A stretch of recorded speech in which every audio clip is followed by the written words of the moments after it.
Hello, writers. Today you're gonna need your pencil, writing notebook, your glue stick, and the copy of the anchor chart that is on Google Classroom, so you know what picture or chart to look for. So go ahead and get those materials out and ready. All right. So today we're gonna focus specifically on how writers can end their stories. We don't want to just end with the end, right? So I got a story for us to listen to, and we're going to think through how the ending of the story is, okay? My best friend Katie and I were walking around our neighborhood one sunny summer day, thinking of what we should do, as usual. We walked by the trailhead to our local hike, and we both peeked down to the shady trail. Are you thinking? I asked. Yep, let's go on an adventure in the woods, Katie replied. My mom said not to go on a trail without an adult, but I think she was just being overprotective, I stated, shrugging my shoulders. Yep, moms do that, Katie laughed. She immediately started skipping down the trail. I followed her. Katie and I stopped to collect cool-looking leaves, examined the mud for animal tracks, and located a couple of secret hiding places in the bushes. I don't know why we never thought of this before, I mentioned. This is way more fun than wandering around on the sidewalk. Just then, we heard a rumbling sound from the woods. We faced each other. Both of us, our mouths were hanging open. Instinctively, we both fell to the ground in a crouch. The noise came back, but it sounded more like a growl this time. I saw Katie's mouth move as if she were going to speak, but I stopped her by putting my fingers up to my lips, signaling for her to be quiet. I tried to remember what I had seen on television about what to do if you come across a wild animal. If there's a bear, you're supposed to stand tall and make yourself look big. Or was that for a mountain lion? Were you supposed to run fast or walk away quietly? Knowing we didn't have time to play around, I stood and started tiptoeing back down the trail. Luckily, Katie followed. Silently, we made it all the way back to the trailhead. Katie exclaimed, "We almost died in there!" Just then, a lady wearing colorful workout clothes emerged from the trail. "Fluffy! Fluffy! Have you seen my dog Fluffy?" she asked. A little white fluff the dog came out just after her. "Fluffy, you're safe!" she exclaimed. Fluffy came up to Katie, growling. We let out a sigh of relief at the same time.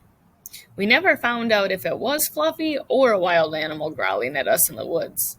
Just in case, we asked my mom to come with us the next time we wanted to go on a hike. So, think through the ending of that story.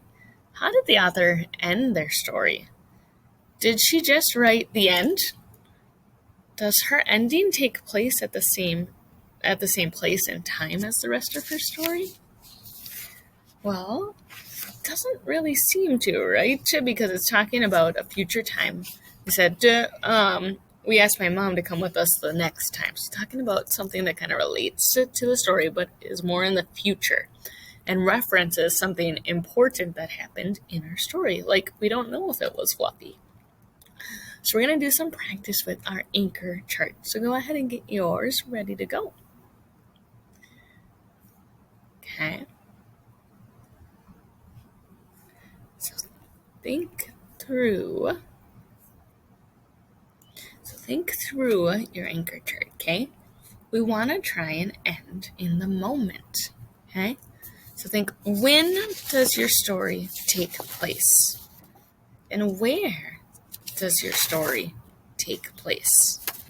We want to end your story in that time and place, okay? Around that same time. Like the girl's story said, next time we went, we asked mom, right? It's not like, when I was 20 years old, then I thought about the time I went down the woods. No, you want it to be about that same time. You definitely want it to be in that same place. So let's think through a few of these examples. You have a story about fixing a flat tire on a road trip. Maybe your ending could be, so you're fixing the flat tire. After it's all fixed, the very end of your story, you want it to maybe be about buckling the seatbelts and slowly driving away from the spot. Or maybe you have a story about making cookies with your grandma. How would you end that story? Maybe you end it with talking about eating the cookies with a glass of milk on the front porch with Grandma. That would be a great ending, saying we finished our day with our glass of cookies, or glass of milk and a plate of hot, fresh cookies. Or maybe you're writing about a time you won the winning run in your baseball game. Talking about as you cross home plate, your teammates are there giving you high fives, ready to celebrate. See how it talks about that event? Same place and the same time. So, what you are going to do is you're going to revise, or you might need to rewrite, or you might need to write for the first time your ending so that it's in the moment and it's interesting to other readers, okay? Think about your word choices here still. Use some interesting words. Don't just say, like, we ate cookies. Remember we talked about, like, we ate hot, fresh chocolate chip cookies. Okay?